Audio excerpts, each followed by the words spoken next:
Assalamu alaikum everyone, welcome to Medicos Republic YouTube channel. This is the part 3 of our video series on house job and इसमें हम discuss करेंगे कि rotations house job के लिए आपको कौन सी select करनी चाहिए और हाउस जॉब में आपने अप्लाई कर दिया है, अब आप सेलेक्ट भी हो गए हैं, तो अब क्या चीज़ें आपको पता होनी चाहिए। सबसे पहले ये है कि पे हाउस जॉब की जो पे है वो जो पंजाब के गवर्नमेंट हॉस्पिटल हैं उसके अंदर है 45,555 रुपीज़।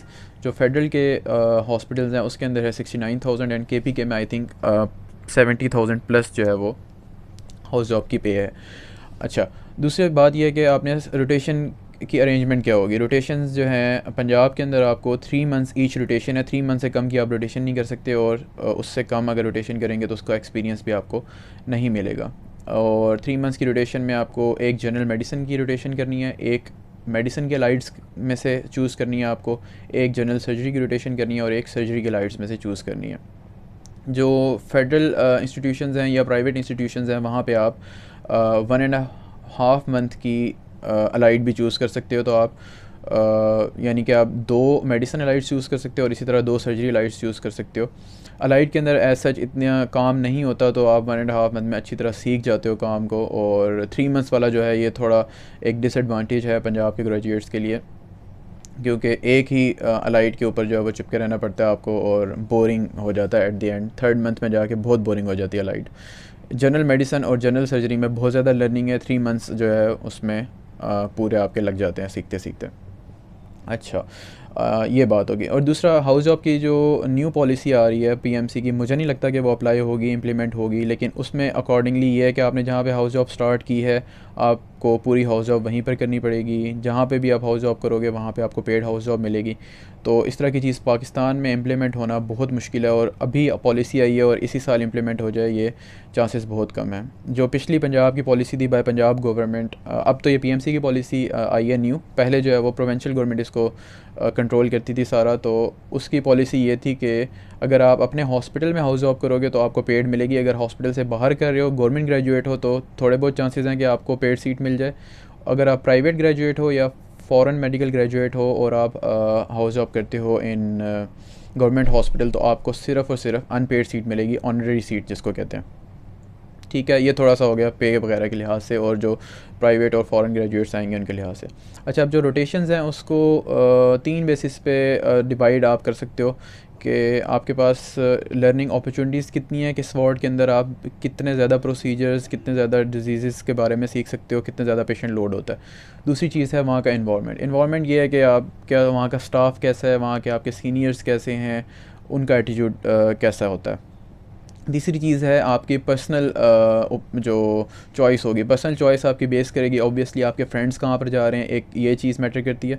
और दूसरी चीज़ ये मैटर करती है कि आपने कोई फ़ॉरेन एग्ज़ाम के लिए अप्लाई किया हुआ है, उसकी तैयारी आपने करनी है, या आगे के लिए आपको सोच रहे हैं कुछ पढ़ना है आपने, या शादी ब्याह ये वो सारा कुछ करना है, तो उसके लिए कौन सी रोटेशन सेलेक्ट की जाएगी। तो ये 3 बेसिस पे आप रोटेशन सेलेक्ट कर सकते हो और इन्हीं 3 जो पैरामीटर्स हैं इनकी बेसिस पे मैंने रोटेशंस को जनरल 4 जो है वो अलाइड्स को जो है वो 4 कैटेगरीज़ में डिवाइड किया है। ठीक है, उसकी बात करने से पहले हम जनरल वार्ड्स की बात कर लेते हैं।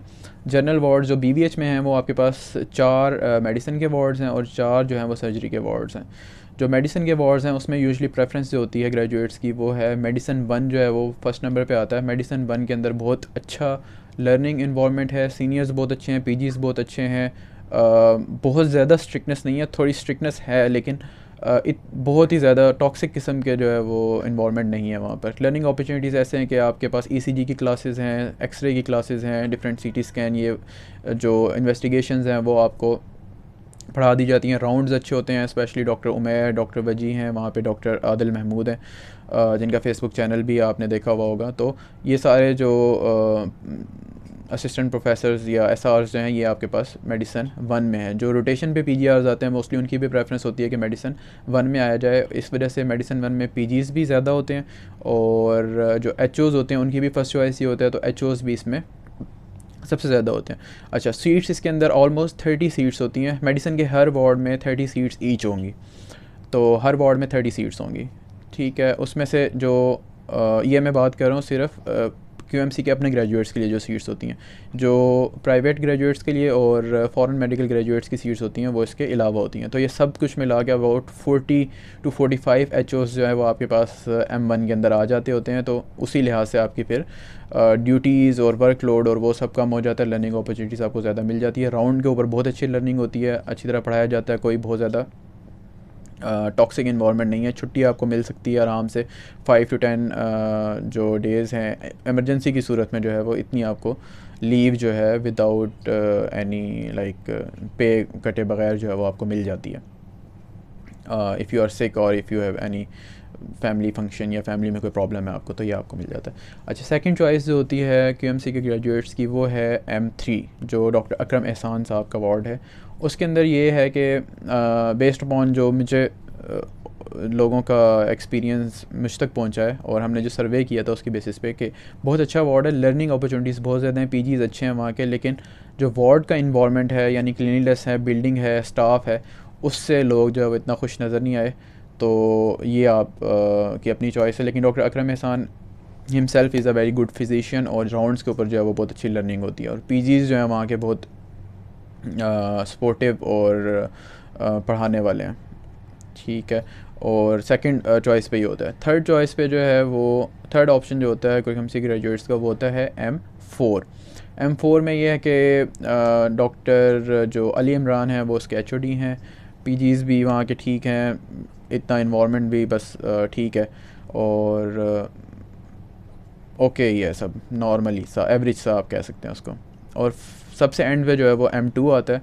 M2 में हालांकि न्यूरोलॉजी की जो बे है वो M2 में है सिर्फ, और न्यूरोलॉजी के PGs भी वहाँ पे हैं। तो अगर कोई स्पेसिफिकली न्यूरोलॉजी में इंटरेस्टेड है फर्दर अपने पोस्ट ग्रेजुएशन में तो वो M2 ज्वाइन कर सकता है। वहाँ पे EEG और डिफरेंट किस्म के जो न्यूरोलॉजी से रिलेटेड डिजीज़ होती हैं वहाँ के पेशेंट जो है वो एडमिट होते हैं और वहाँ पे न्यूरोलॉजिस्ट भी मौजूद हैं।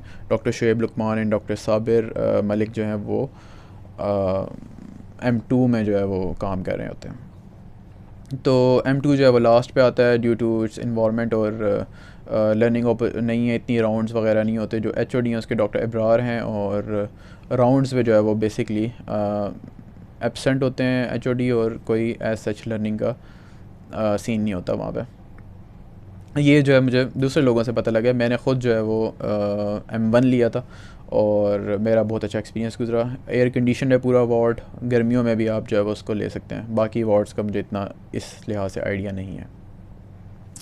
नेक्स्ट हम डिस्कस कर लेते हैं जनरल सर्जरी। जनरल सर्जरी जो है उसमें फ़र्स्ट चॉइस जो होती है वो QMC ग्रेजुएट्स की वो बेसिकली S1 होती है। और जिस तरह M1 में बहुत सारे PGs हैं और बहुत सारे HOs हैं, इसी तरह S1 में भी जो मैन पावर है वो पूरी है। ठीक है, तो उसमें अगर आप काम थोड़ा करना चाहते हैं तो वो आपके लिए बेहतर है, लेकिन अगर आप सीखना चाहते हैं बहुत ज़्यादा चीज़ें तो ये है कि जितने ज़्यादा लोग होंगे उतना कम काम आपको करने के लिए मिलेगा। जो लोकल के केसेस होते हैं, स्टिचेस होते हैं, वो जो उनके जूनियर PGs होते हैं वो ऑब्वियसली उन्होंने सीखना है तो वो करेंगे। आपको जो है वो इतना अपॉर्चुनिटी नहीं मिलेगी और ख़ास तौर पर अगर आप लड़के हैं तो ये अपॉर्चुनिटी हासिल करना आपके लिए मज़ीद मुश्किल हो जाता है। ये सिर्फ S1 के नहीं है, ओवरऑल एक हाउस जॉब के अंदर रूल है कि अगर जहाँ पे मेल PGs होंगे, ख़ासतौर पे सर्जरी के PGs होंगे, वहाँ पे आप अगर लड़के हैं तो अपॉर्चुनिटी हासिल करना आपको एज़ कम्पेयर टू जो है वो गर्ल्स बहुत मुश्किल होगी आपको।